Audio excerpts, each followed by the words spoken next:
자, 형제 자매님들, 오늘 그리스도와 교회의 빛 안에서 본 신약계관 에베소서 두 번째 시간입니다. 제가 지난번에 했던 교회에 관한 하나님의 영원한 경륜을 앞부분만 다루었고 뒷부분을 못 다루었기 때문에 그 나머지 뒷부분을 교통을 하도록 하겠습니다. 에베소서는 바울이 주후 64년경에 쓴 편지입니다. 어디서 썼냐 하면은 로마의 감옥에서 썼습니다. 바울이 1차 사역을 하고 그다음에 2차 사역은 주로 이제 유럽 쪽으로 가서 복음을 전파한 다음에 2차 사역 때 고린도에 들렀다가 이렇게 돌아오는 길에 에베소에 잠깐 들릅니다. 거기서 회당에 들어가서 사람들하고 변론하다가 많은 시간이 없어서 다시 이제 안디옥으로 돌아오죠. 돌아올 때 거기에 누구를 남겨두었냐면 그 유명한 브리스길라와 아굴라 부부가 에베소에 남게 됩니다. 그리고 이제 3차 여행을 아마 주 55년, 6년경에 이제 또 이렇게 복음 사역을 여행을 하게 됩니다. 하다가 이렇게 위쪽으로 쭉 안디옥에서 출발해서 위쪽으로 쭉 가다가 에베소에 이제 들르게 됩니다. 그때 그 전에 에베소에 누가 방문을 했었냐면은 성경에 능통하고 말을 잘하는 아볼로라는 사람이 에베소에 있었습니다. 그래서 아볼로가 에베소에서 뭐 어느 정도 머물렀는지는 모르지만 그곳에서 사역을 하고 난 다음에 아볼로가 고린도로 떠나게 됩니다. 근데 바울이 이제 에베소로 내려와 보니까 에베소는 어떤 지방이냐 하면요, 지금의 그 튀르키예, 터키라고 불렀죠. 예전에 튀르키예 그 서쪽 끝입니다. 항구 도시입니다. 그 당시에 이 에베소는 굉장히 상업이 발달하고 교통의 요충지였습니다.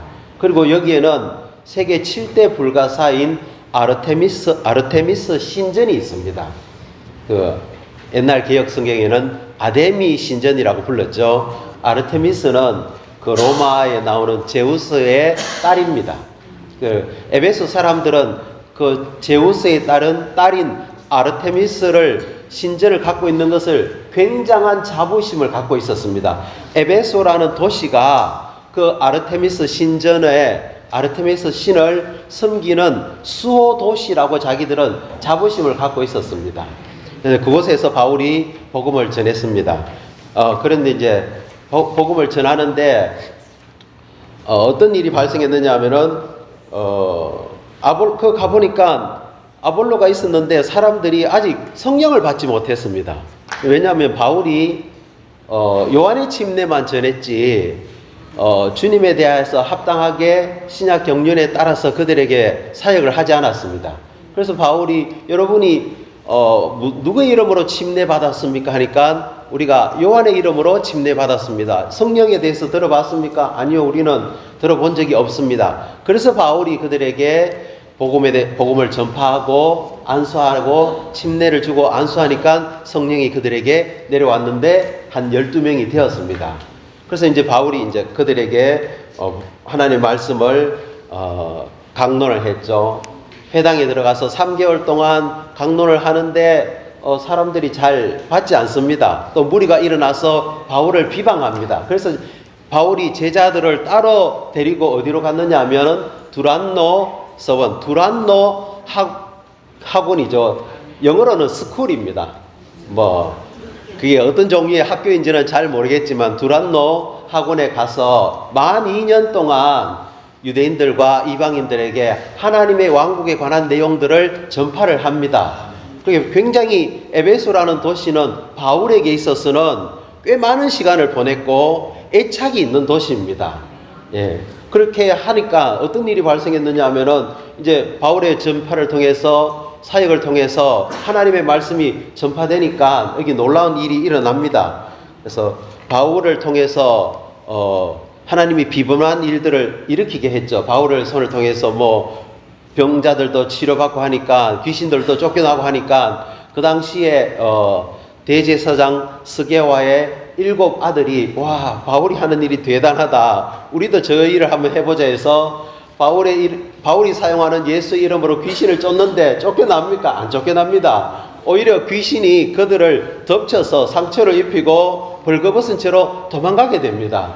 그러니까 사람들이 와, 역시 바울과 함께 하시는 주님이 능력이 있는 분이시다. 그래서 많은 사람들이 믿게 되고 하나님의 말씀이 점점 증가하고 세력을 얻게 됩니다. 그래서 어떤 일이 발생하냐면 많은 사람들이 와서 자기들이 그릇 행한 것을 자백하고 공개적으로 회개하게 됩니다. 형제 자매님들이 그릇 행한 것들, 과거에 그릇 행한 것들을 공개적으로 자백하고 해본 적이 있습니까? 근데 에베소 성도들은 그렇게 했습니다. 그럴 뿐만 아니라 마술을 행하는 사람들이 그 마술을 행하는 책을 다 불태워 버렸습니다. 그 돈이 자그만치 언전 5만 양이나 된, 우리 번역에는 5만 양인데 언전 한 양이 하루 품삯에 해당됩니다. 그럼 5만 양 곱하기 하루 품삯 얼마일까요? 10만 원 쳐도 50억입니다. 어마어마한 그들이 구원이 어마어마한 역동적인 구원을 받았기 때문에 그것을 일수에 처리해 버립니다. 누가 그렇게 하라고 말했습니까? 그들 안에 구원이 강력했기 때문입니다. 그것이 바로 에베소입니다. 그런데 여기 무슨 일이 일어나면은 바울의 사역이 이제 이렇게 탄력을 붙고 하나님의 축복이 있으니까 사탄이 가만히 있지 않지 않습니까? 그래서 그 아르테미스 신전의 모형을 만들어서 돈벌이를 하는 그 이름이 데메드리오라는 은장식이 있었습니다. 이 사람이 보니까 이랬다가는 자기들의 사업이 이거 문제가 생기는 거죠. 바울이 뭐라고 전하냐면 사람의 손으로 만든 것은 그건 진짜 신이 아니다. 하나님만이 유일한 신이다. 하니까 자기들의 사업이 일단 문제가 생기죠. 또 데미트리우스 신전에 대해서 그가 멸시를 당하게 됩니다. 그러니까 이거 안 되겠다 해서 사람들을 이끌어서 소동을 일으킵니다. 그래서 바울의 일행들을 붙잡아서 극장에 들어갑니다. 막 2시간 동안 막 위대한 아르테미스 하면서 막 2시간 동안 외치는데 어떤 사람들은 뭐 한지도 모르고 그냥 같이 외칩니다. 그러다가 이제 그 도시의 서기관이 이래서는 안 된다 해서 만일 소송할 일이 있으면 문제가 있으면은 총독에게 소송을 해라. 법정도 있으니까 이렇게 불법적으로 집회를 해서는 안 됩니다 하고는 집회를 해산시켜 버립니다. 그리고는 바울은 이제 마게도니아로 떠나게 되죠. 그리고 나서 이제 바울이 이제 3차 여행을 마치고 돌아오는 길에 에베소 밑에 보면은 밀레도라는 도시가 있습니다. 거기에서 에베소에 있는 장로들을 부릅니다. 불러서 나는 이제 예루살렘으로 가게 되는데 하나님의 양떼를 여러분은 목양해야 됩니다. 내가 가고 나면은 이리들이 오고 또 어떤 사람들은 자기를 따르게 하려고 사람들을 이렇게 끌어모으는 그런 사람들이 여러분에게 일어날 것입니다 하면서 장로들에게 교회를 목양할 것을 위임하고 다시 예루살렘으로 가게 됩니다. 예루살렘에 가서 어떻게 됩니까? 결국은 거기에서 유대교도들에게 붙잡혀서 결국은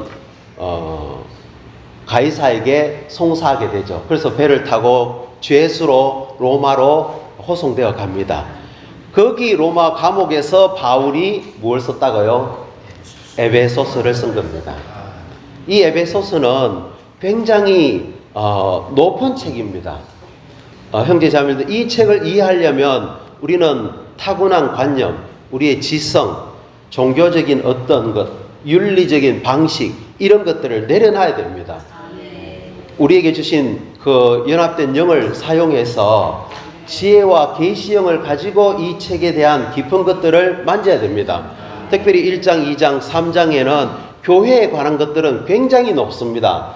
에베소서의 주제가 교회지 않습니까? 교회는 그리스도의 비밀입니다.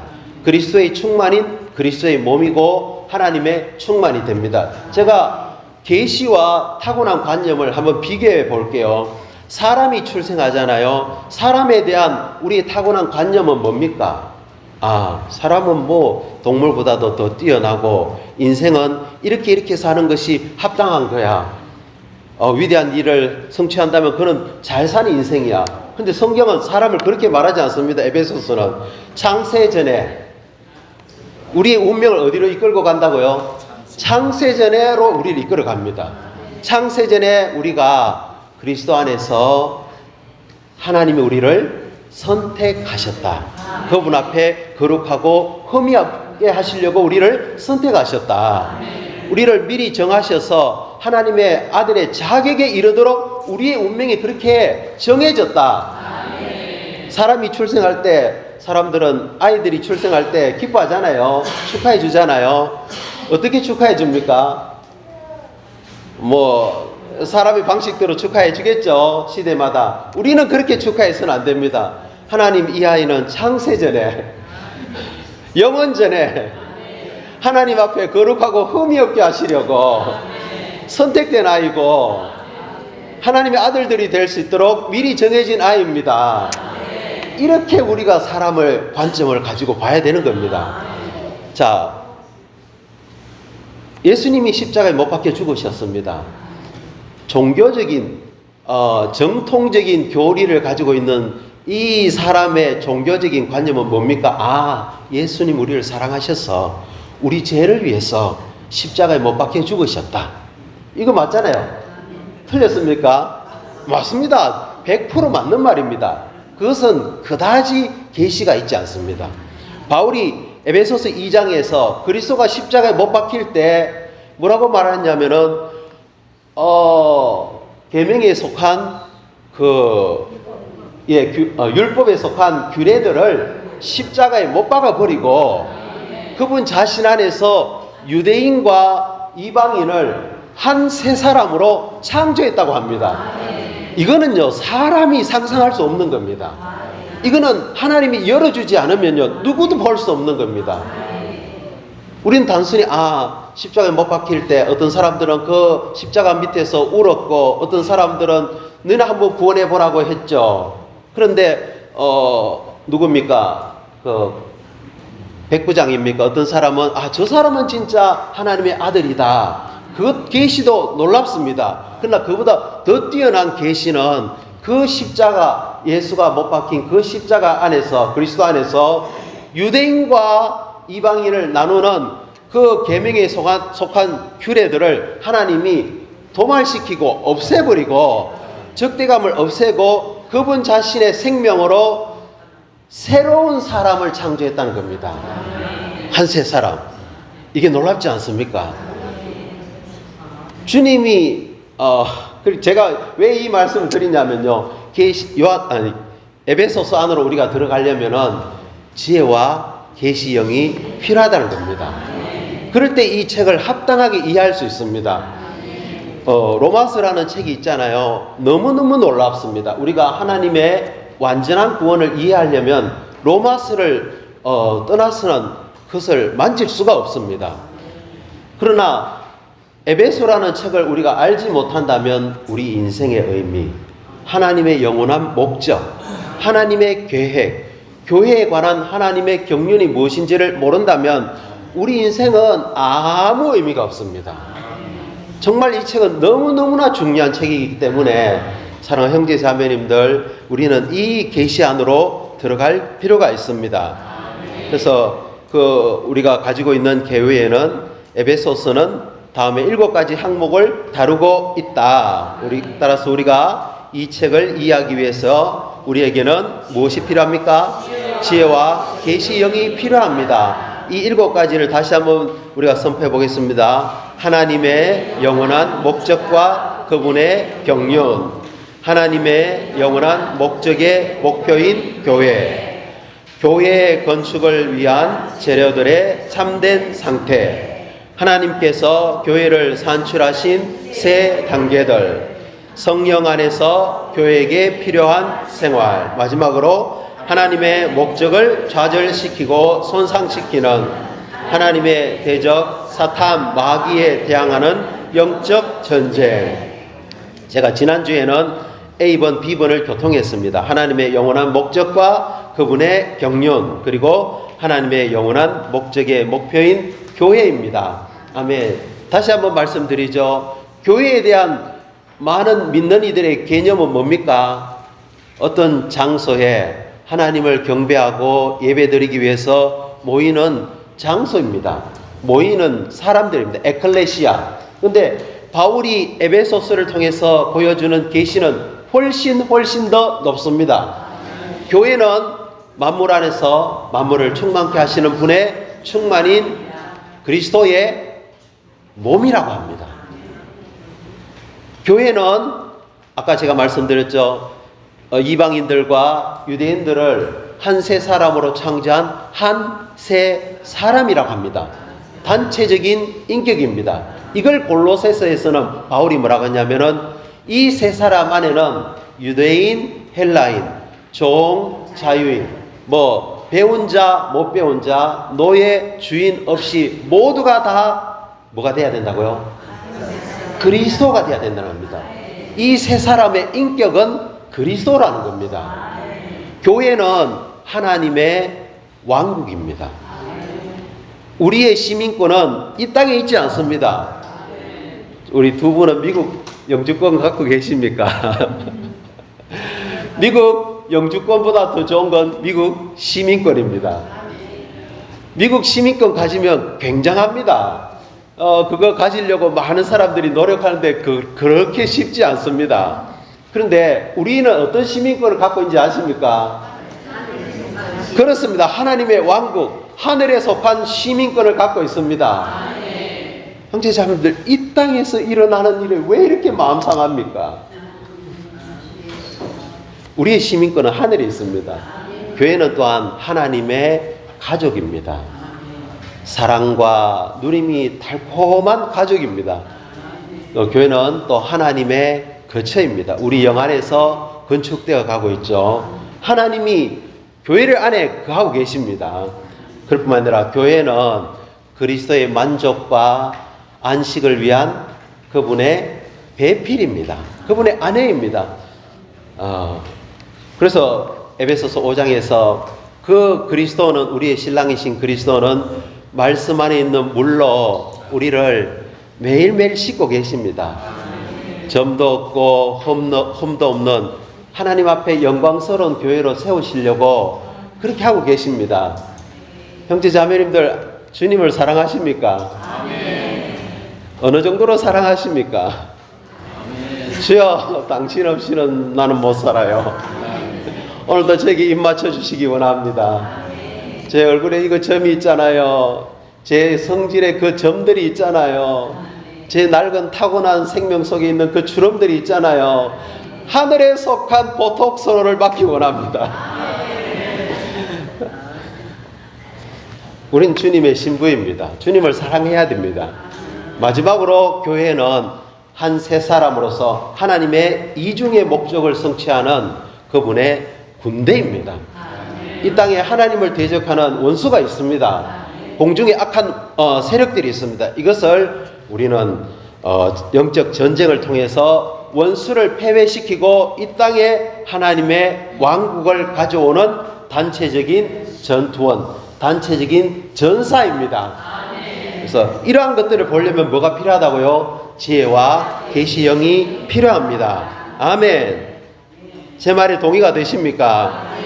예, 그래서 우리에게는 이러한 에베소서에 대한 합당한 이해를 위한 지혜와 계시형을 달라고 주님께 기도할 필요가 있습니다. 자, 로마 숫자 2번을 우리 같이 한번 읽어볼까요? 에베소서는 우리에게 교회 건축을 위한 재료들의 참된 상태와 본성을 보여준다. 전 성경에서 에베소서만큼 포괄적으로 깊게 이것을 계시해 주는 책이 달리 없다. 교회가 영광스럽죠? 교회는 놀랍습니다. 하늘에 속하고 신성하고 영광스럽고 거룩하고, 그런데 이 교회의 원래 재료는 어떤 상태였냐면은 A, B, C 같이 읽어보죠. A, 첫째, 교회를 위한 재료들은 허물들과 죄들 가운데서 죽어 있었던 죄인들이었다. B, 둘째, 교회를 위한 재료들은 이 세상의 풍조를 따라 살고 공중권세의 통치자인 사탄을 따라 사는 불순종의 아들들이었다. C, 셋째, 교회를 위한 재료들은 육체의 욕망을 따라 살았고 육체와 생각의 욕구대로 행하는 날 때부터 진노의 자식들이었다. 아멘. 누가 우리에게 당신은 죄와 허물로 죽어 있습니다. 당신은 이 세상의 풍조를 따라 살고 공중 권세의 통치자인 사탄을 따라 사는 불순종의 아들입니다. 하나님의 반역자입니다. 당신은 육체의 정욕을 따라 살았고 육체와 생각의 욕구들에 행하는 날 때부터 진노의 자식들이었습니다. 자식들입니다. 이 말을 들을 때 기분이 달콤합니까? 아니죠. 형제자매님들, 우리가 교회가 되기 전에 이런 존재였습니다. 죄와 허물들로 죄들 가운데서 죽어 있었습니다. 하나님에 대해서는 전혀 반응할 수 없었습니다. 이 세상의 풍조를 따라 살고 있었습니다. 공중 권세의 통치자인 사탄과 연합되어서 그로 꽉 채워져 있었습니다. 세 번째, 육체의 정욕을 따라 살았고 육체와 생각의 욕구대로 행하는 날 때부터, 조성 자체가 날 때부터 뭡니까? 진노의 자식들이었습니다. 하나님이 크신 사랑으로 우리를 구원하셨습니다. 아멘. 그래서 우리 바깥에는 세상이 있었죠. 세상의 풍조를 따라 살았습니다. 와, 이 세상은요, 요즘 가면 갈수록 세상의 풍조는 너무너무 악합니다. 동성연애가 합법화되고 있습니다. 이게 얼마나 악한 세상입니까? 한 번씩 유튜브에 보면요, 그 젊은 사람이 나이 든 사람한테 그 뭐 전 지하철입니까? 하는 걸 보면요, 이거는 정말 어떻게 사람의 인생이 이렇게 망가질 수 있을까 싶을 정도로 너무너무 끔찍한 일들이 많습니다. 주 예수님. 그러나가 있습니다. D번 같이 한번 읽어볼까요? 이와 같은 재료들로부터 하나님께서 교회를 산출하신 것은 참으로 경이로운 것이다. 죄들 가운데서 죽은 죄인들과 사탄과 연합하여 사탄으로 채워진 거역하는 자들로부터 영광스럽고 경이롭고 놀라운 그리스도를 위한 한 몸을 창조하셨다는 것에 대해 하나님을 찬양한다. 사랑하는 형제자매님들, 이것으로 인해서 하나님을 찬양해 봤습니까? 얼마나 많이 찬양해 봤습니까? 하나님, 저는 한때 죽어 있었던 죄인이었고요, 불순종의 아들이었고요, 진노의 자식이었습니다. 그런데 저를 구원하셔서 교회가 되게 하시니 하나님을 찬양합니다. 할렐루야. 자, 그러면 어떻게 하나님이 이러한 재료들을 사용해서 교회를 산출했는지 이 단계가 나옵니다. 로마서 3번. 에베소서는 하나님께서 교회를 산출하신 단계들을 계시한다. 이 단계가 너무 놀랍습니다. A, B, C 읽어보죠. 첫째, 하나님은 우리를 그리스도와 함께 살리셨다. 둘째, 하나님은 우리를 그리스도와 함께 일으키셨다. 셋째, 하나님은 우리를 그리스도와 함께 하늘들의 영역에 앉히셨다. 에베소서 2장 4절부터 10절에 나옵니다. 하나님이 우리를 그리스도와 함께 살리셨습니다. 하나님이 우리를 그리스도와 함께 일으키셨습니다.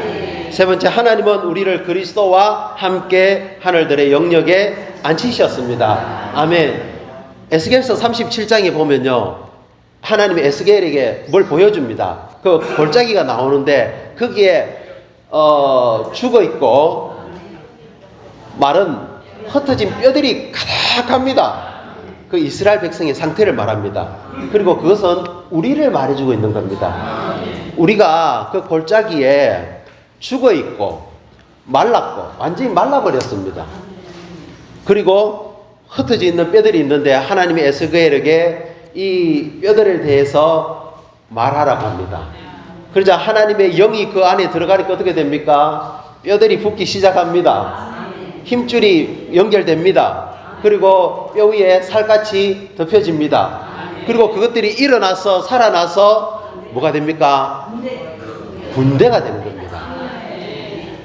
교회가 이렇게 산출되었습니다. 우리가 그리스도와 함께 살림을 받았습니다. 거듭난 것이죠. 하나님의 신성한 생명이 우리 안으로 들어옴으로써 우리는 다시 생명을 갖게 되었습니다. 그 전에 우리는 어디에 있었냐면은 밑에 무덤에 있었죠. 심지어 우리는 음부에 있었습니다. 하나님 우리를 일으켰습니다. 어디까지 일으키셨습니까? 하나님이 저 위에까지 일으키셨습니다. 할렐루야. 그리고 우리를 하늘들의 영역에 앉히셨습니다. 지금 형제 자매님, 우리가 느낌상 여기 앉아 있죠? 아닙니다. 교회는 어디에 앉아 있습니까? 그리스도와 함께 하나님 우편에 앉아 있습니다. 그래서 저는 이 구절을 형제 자매님들한테 꼭 읽혀드리고 싶습니다. 자, 에베소서 1장 19절입니다. 또한 믿는 우리들을 향하여 믿습니까? 믿음을 가지고 있습니까? 강한 권능으로 운행하는 하나님의 능력이 지극히 큰 능력이 무엇인지를 알게 해주시기를 바랍니다. 이 능력은 교회를 산출하는 능력입니다. 근데 먼저는 이 능력이 그리스도 안에 운행했습니다. 그리고 그 영에 의해서 교회에게 전달되고 있습니다. 교회에게 이것이 분배되고 있습니다. 하나님은 그 능력이 그리스도 안에 운행되게 하시어 그리스도를 첫째 죽은 사람들 가운데서 일으키시고 하늘들의 영역 안에서 하나님의 오른편에 앉히셨으며 모든 통치와 권세와 능력과 지배 권위보다 그리고 이 시대뿐 아니라 오는 시대에 일컬을 모든 이름보다 훨씬 위에 있게 하시고 22절 만물을 그리스도의 발 아래 복종시키시고 그리스도를 만물 위에 머리가 되게 하시어 교회에게 주셨습니다. 그러므로 교회는 뭡니까? 23절 교회는 그리스도의 몸이요 만물 안에서 만물을 충만하게 하시는 분의 충만입니다. 하나님이 그리스도 안에서 굉장한 능력을 발휘하셨습니다.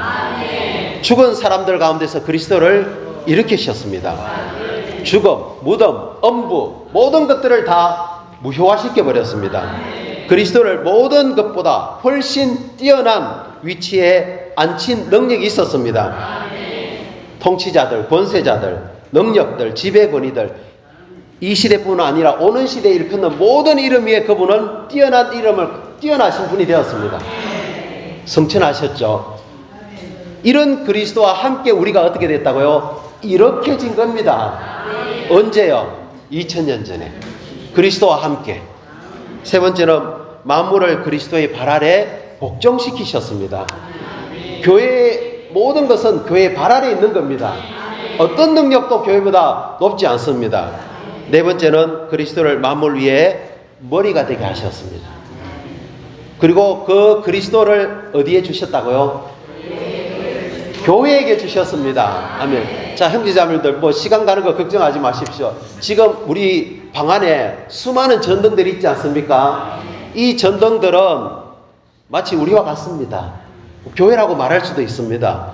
이 전등들이 전선을 통해서 쭉 연결됩니다. 어디까지 갈까요? 변전소에 먼저 거치겠죠. 변전소의 전기는 어디에서부터 옵니까? 발전소에서 옵니다. 그 발전소는 울진에 있는 발전소인지 어디에 있는 발전소인지는 잘 모르겠지만 이 발전소가 바로 삼위일 하나님 자신입니다. 이 발전소가 전선을 통해서 성령에 의해서 교회인 우리에게 지금 전달되고 있는 겁니다. 이런 좀 상상을 해봤습니다. 이 지구상에 한 개의 발전소가 있고 거대한 발전소가 있고 5대양 6대주에 있는 모든 나라의 전선이 동일하게 연결되어 있다면 스위치를 켜면은 어느 발전소의 전기를 공급받습니까? 한 개의 발전소의 전기를 공급받지 않겠습니까? 교회는 이렇게 하나입니다. 놀랍지 않습니까?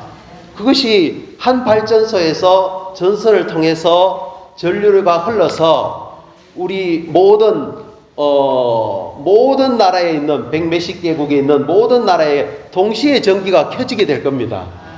얼마나 영광스럽겠습니까? 이 발전소가 이 등이 이 포항이라는 도시에도 있고 언젠가는 저 위쪽 지방에도 이 등이 생기지 않겠습니까? 그날 얼마나 영광스럽겠습니까? 그게 아까 형님 교통하신 계시록에 나오는 7 검, 등, 잔대입니다. 동일한 삼일 하나님을 비추어내고 있을 겁니다. 자, 그래서 D번 같이 읽어보죠. 하나님께서 그리스도를 통하여 그리스도 안에서 성취하신 이 모든 그리스도의 역사는 그 영의 전달하심으로 말미암아 우리의 체험이 된다. 교회는 그 영으로 말미암아 우리에게 적용된 그리스도의 부활과 성천으로 말미암아 산출된다. 그래서 주님 말씀했잖아요. 내가 내 교회를 건축하겠습니다. 엄부의 문들이 교회를 결코 이길 수 없을 겁니다. 근데 오늘 교회, 소위 말하는 교회 상태를 보십시오. 세상의 법정에 소송에 올라가고요. 이게 뭡니까? 교회는 세상을 정복해야 되지 않습니까? 교회가 세상을 심판해야 되지 않겠습니까? 세상 법정에 가서 소송당해서 형량을 받고 이런 게 아닙니다. 주 예수님, 에베소에서 바울이 계시한 교회는 바로 이런 교회입니다. 자, 로마서 4번 같이 읽어보죠. 에베소서는 성령 안에서 교회에게 필요한 생활을 계시한다. 하나님 마음 안에 영원전에 뭐가 있었습니까? 교회가 있었습니다. 이 교회의 재료들은 한때 죽어 있었고 불순종의 아들들이었고 진노의 자식이었습니다. 그런데 하나님이 크신 은혜로 하나님은 무한한 자본을 갖고 계시는데 그 자본의 이름이 뭔지 압니까? 은혜입니다. 하나님은 은혜라는 무한한 자본을 가지고 우리를 그리스도와 함께 살리셨고 일으키셨고 하늘에 앉힌바 되게 하셨습니다. 이것이 이런 교회가 이제 산출되었죠. 그러나 교회는 이 땅에 존재하고 있습니다. 그래서 이 땅에서 교회에게 필요한 생활이 있는데 A, B, C, D, E, F 6가지를 말씀을 드렸는데 제가 F에 셋째 항목이 아니고 6째 항목고 오타입니다. 첫째는 제가 한번 읽어볼게요. 교회의 생활의 첫째 항목은 몸의 하나를 지키는 것이다. 몸의 생활을 실현하는 것은 무엇보다도 몸의 하나를 지키는 것입니다. 그리스도의 몸은 2개입니까? 3개입니까? 한 몸입니다. 머리가 하나인데 몸은 하나이죠. 그래서 우리의 이 땅에서의 교회의 생활에 가장 중요하고 첫 번째고 우선되는 건 뭡니까? 복음 전하는 겁니까? 아닙니다. 성경 가르치는 겁니까? 아닙니다. 많은 봉사하는 겁니까? 아닙니다. 첫 번째로 해야 될 것은 몸의 하나를 지키는 겁니다. 어떤 일이 있어도 어떤 교리로도 어떤 실행으로도 우리는 나누어져서는 안 됩니다. 몸의 하나를 지키기 위해서는 반드시 성령에 의해서 변화된 인성이 필요합니다. 왜냐하면 우리라는 사람은 인성을 가지고 있잖아요. 우리의 인성이 반드시 변화되어서 성막에 있는 48개의 널판이 쫙쫙쫙쫙 연결되어서 하나가 되는 겁니다. 그 안에 언약궤이신 그리스도가 거하는 거죠. 그래서 그 영의 하나를 힘써 지킬 필요가 있습니다. 두 번째는 뭡니까? 교회 생활의 둘째 항목은 몸의 지체들로서 기능을 발휘하는 것을 포함합니다. 그리스도의 몸은 공급하는 마디들과 기능을 발휘하는 지체들을 통하여 스스로 자랍니다. 이 자람이 곧 건축이다. 우리는 반드시 몸은요 어린아이 상태로 있어서는 안 됩니다. 자라야 됩니다. 성장해야 됩니다. 성장하는 길은 머리 안으로 들어가는 겁니다. 우리가 머리 안으로 계속해서 들어갈 때 머리로부터 온갖 종류의 공급이 우리에게 전달됩니다. 그러면 우리가 그 공급을 통해서 몸이 자람으로써 지체들이 기능이 나옵니다. 보게 되고 말하게 되고 냄새 맡게 되고 걷게 되고 만지게 되고 잡을 수 있고 이 모든 기능들이 여기서부터 나오는 겁니다. 그렇기 때문에 사랑하는 형제 자매님들 자라야 됩니다. 어린아이 상태로 머물러서는 안 됩니다. 어린아이 상태로 머물잖아요. 어떤 사람이 이 가르침을 갖고 옵니다. 거기 휙 휩쓸려 갖고 어떤 사람이 어떤 소위 사역자들이 이 가르침을 가져옵니다. 거기에 확 밀려듭니다. 장성한 사람은 흔들리지 않습니다. 그리스도의 몸에 관한 하나님의 신약 경륜에 관한 분명한 가르침으로 굳게 서 있어야 됩니다. 세 번째, 교회 생활의 셋째 항목은 예수님 안에 있는 실제대로 그리스도를 배우는 것입니다. 예수님 안에 있는 실제는 사복음서에 기록되어 있는 예수님의 실지 상태를 가리키는데, 그것은 하나님 안에서 하나님과 함께 하나님을 위하여 모든 것을 행하는 삶입니다. 다시 한번 여쭤볼게요. 몸과 머리는 분리됩니까? 그럴 수 없습니다. 몸과 머리는, 몸이 있는 곳에는 머리가 있고요, 머리가 있는 곳에는 몸이 있습니다. 몸과 머리는 한 세 사람입니다. 그래서 몸의 표현은 머리의 표현이고 머리의 삶입니다. 그래서 우리는 예수님 안에 있는 실제, 예수님이 이 땅에서 사복음서를 통해서 사셨던 그 생활의 실제가 몸이 그대로 살아내는 겁니다. 예수님 어떤 삶을 사셨을까요? 하나님 안에서 하나님과 함께 하나님을 위하여 모든 것을 하셨습니다. 교회를 볼 때 예수의 뭐가 돼야 될까요? 재생산이 돼야 됩니다. 마태복음에 주님이 이렇게 말했습니다. 무겁고 수고하고 무거운 짐진 사람들은 다 나에게로 오십시오. 내가 여러분에게 안식을 주실 것입니다. 나에게로 내 멍에를 메고 나에게서 배우십시오. 저는 예전에 내 멍에를 메고 나에게서 배우십시오 하는 말이, 아이고 이 세상은 왜 이렇게 살기 힘들다, 주님께 가서 좀 안식해야 되겠다, 그렇게 이해했습니다. 물론 그 방면이 있습니다. 나에게로 와서 배우십시오 라는 말은 주님의 복잡한 재생산이 되라는 말입니다. 그 뜻입니다, 형제자매님들. 자, 많은 항목들이 있는데 그냥 읽겠습니다. D번, 교회 생활의 넷째 항목은 우리가 사랑과 비단에서 사는 것이다. 하나님은 영이시고 사랑이시며 빛이시다. 그 다음에 2번, 교회 생활의 다섯째 항목은 영 안에서 충만해져서 그리스도를 넘쳐 흐르게 하는 것이다. 요거는 잠깐만 교통할게요. 교회 생활은 특별히 집회를 통해서 이루어집니다. 우리가 함께 모였을 때 뭐 하겠습니까? 시와 찬송과 영적인 노래로 서로 화답하고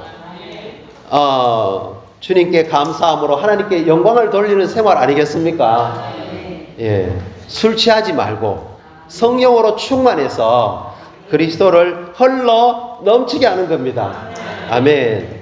F번, 교회 생활의 여섯째 항목은 하나님의 질서를 지키는 것이다. 모든 인간관계는 하나님께서 그분 자신을 표현하시기 위해 안배하신 것이다. 에베소서 4장, 5장, 6장에 보면 인간관계를 말합니다. 남편과 아내, 부모와 자녀, 주인과 노예가 있습니다. 남편, 부모, 주인을 먼저 이야기할까요? 아내, 자녀, 노예를 먼저 이야기할까요? 뒤에를 먼저 이야기합니다.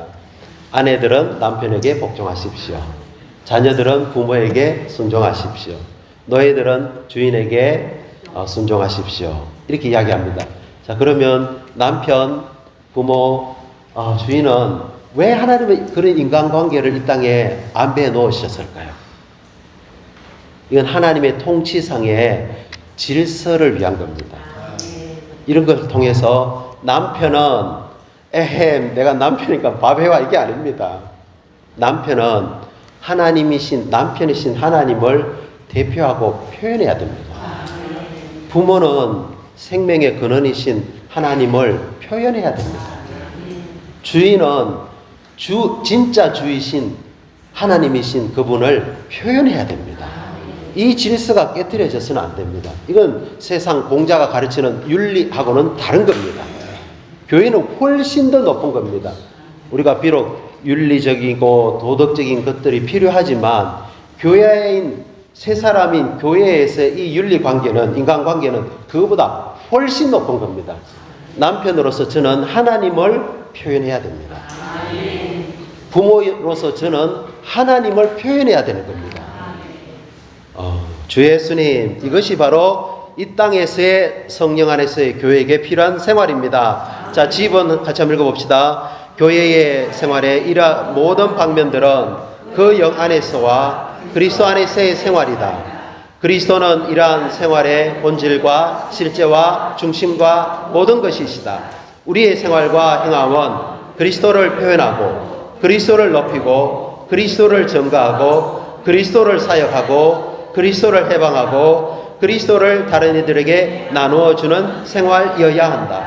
이것이 이 땅에서 오늘날 교회의 생활이다. 아멘. 교회는 최고로 높은 공동체입니다. 아멘. 마지막 5번입니다. 에베소서는 마지막으로 하나님의 목적을 좌절시키고 손상시키는 하나님의 대적인 사탄 마귀에 대항하는 영적 전쟁을 다루고 있습니다. 아멘. 우리가 주님의 신부로 예비될 때 마지막이 아닙니다. 반드시 우리에게는 또 하나의 뭐가 남아 있습니다. 그게 뭡니까?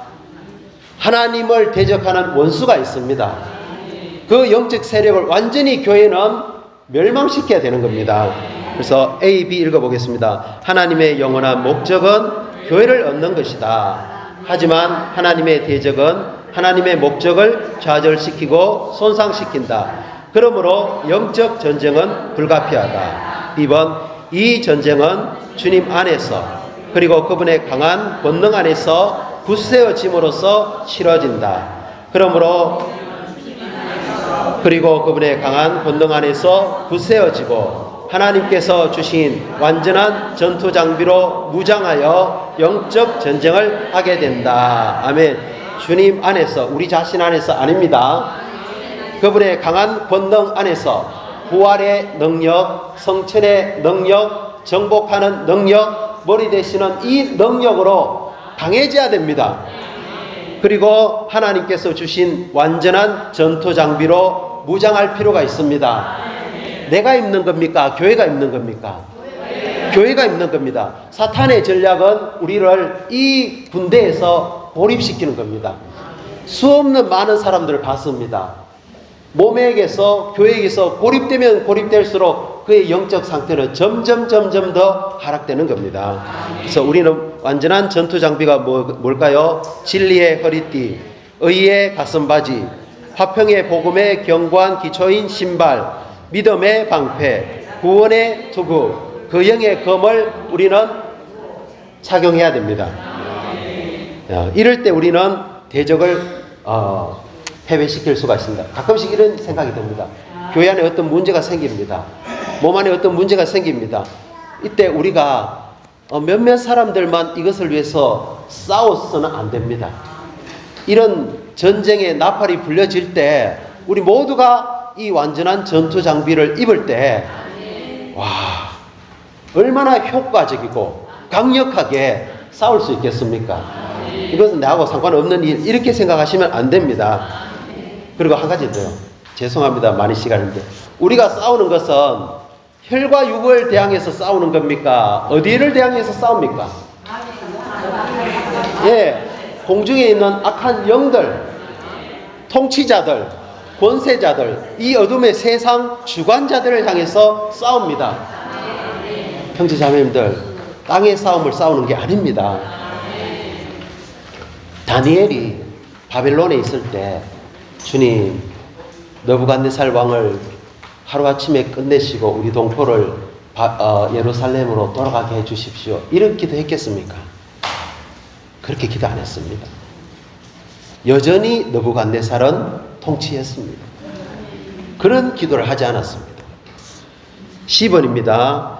우리의 강함, 권능, 완전한 전투장비신 그리스도 안에서 전쟁을 수행하는 유일한 길은 영 안에서와 기도로 말미암는다. 형제자매들, 우리가 기도할 때 진리의 허리띠가 확 두러집니다. 그리고 의의 가슴바지가 착용이 됩니다. 그리고 화평의 복음의 견고한 기초가 신발로 신어집니다.